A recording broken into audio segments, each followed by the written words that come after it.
Hey everybody, today's video is about CNN's documentary Trophy, and it's not just about hunting. What would happen if you were being hunted, In the wake of public outrage, The show's not pro-hunting, but they do show their side of it, and we have to hear that, and we have to be ready to debate it.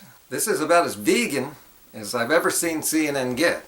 It shows how humanity treats animals.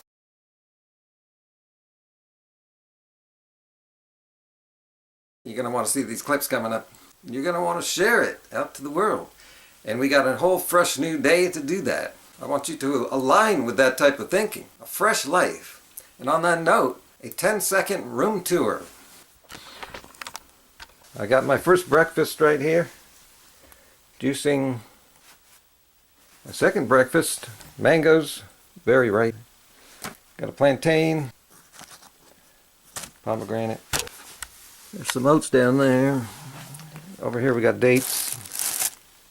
And now today's feature, CNN's Trophy. It aired about a week ago, and it's going to air again, Saturday night at 6 p.m. Vegans might be asking, why would I want to watch a 2-hour documentary about hunters and hunting? Well, I'm doing pretty well here. You could just watch the first hour, and what's really interesting is how CNN makes the hunters look. They really spend time with them, and you can get to know them. You want to get into the mind of your opponents so you can understand them and you can better debate them. Get to where they are, and then you can really chip away at what they believe. Let's get to our first clip.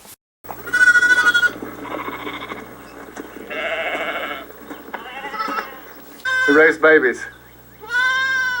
We feed them, we keep the predators out of them, and we try to raise the next generation. All right, I've got your friend, your little brother. Go. They will go to a small packer in central Texas, and that lamb will be harvested, and typically will go into your high-end grocery chains, and then to a few specialty restaurants. I think we have a problem with people thinking that all animals are pets.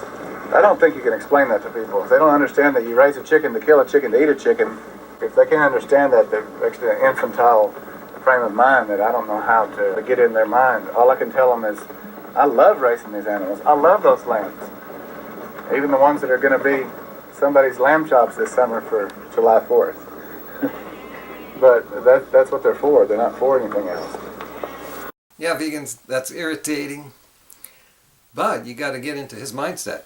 Just like, notice he said he can't get into the mind of his opponents. I could explain it to him.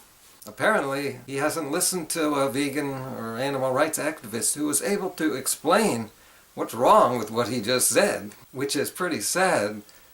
Where are all the people? Where are all of us? We're not out there.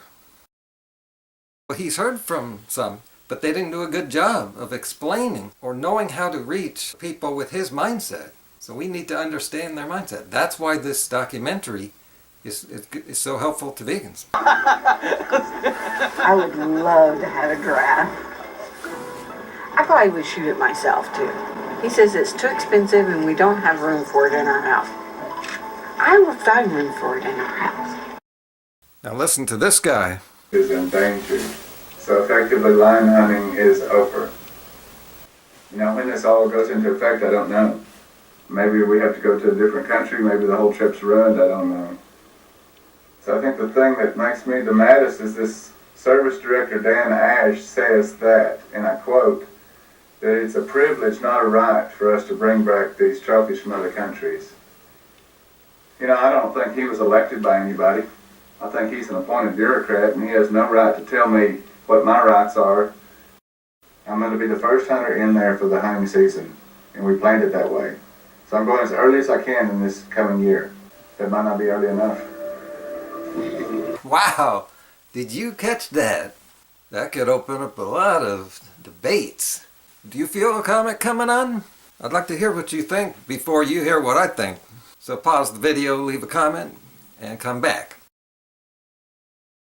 And he has no right to tell me what my rights are. I'll bet vegans would have a lot to say about that comment. Let me give it a shot. Here's what bothered me the most about what this guy just said.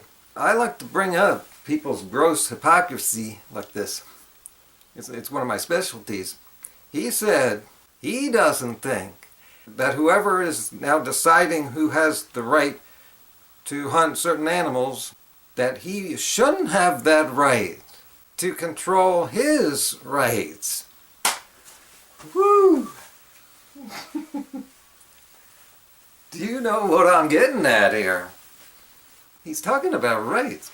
There's some other rights, not a person's rights, but that's just the thing. People differentiate between their rights as a person and other sentient beings who are not people. Why does he have the right? Who decides that he has the right to violate the rights of an animal? Oh, it's the same people on that website there. A little ironic. But yeah, we go around deciding who has what rights. And laws, at their heart, are based on a fundamental principle. The natural law of rights, which is your right extends so far out as to stop where other people's rights begin. Now, how do you say that without sounding like a segregationist and elitist and be inclusive of other sentient beings?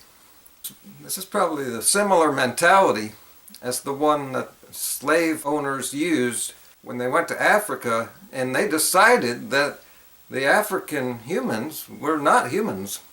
And that gave them the right in the eyes of people to do what they want with them. Which again, it just shows that's not right. What does it matter what species you are? It's elitist, it's racist and speciesist. Pull it to the side, guys.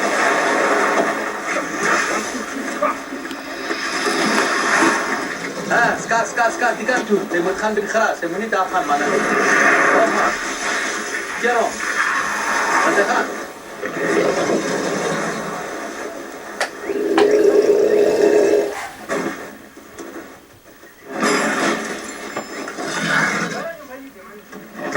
Sarah.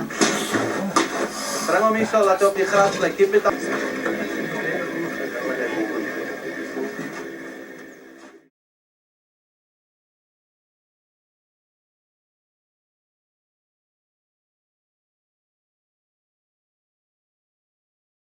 And my cartilage broke down because of a protein deficiency. Literally freely. He told me that I didn't eat very much protein in a day, and then come to the conclusion based on a lieutenant colonel in the Air Force who was a doctor. I was vegan for like a month almost. He ends up believing Colonel Bro Science. So Gardein, You're saying it's all vegan? Yeah, it's all vegan.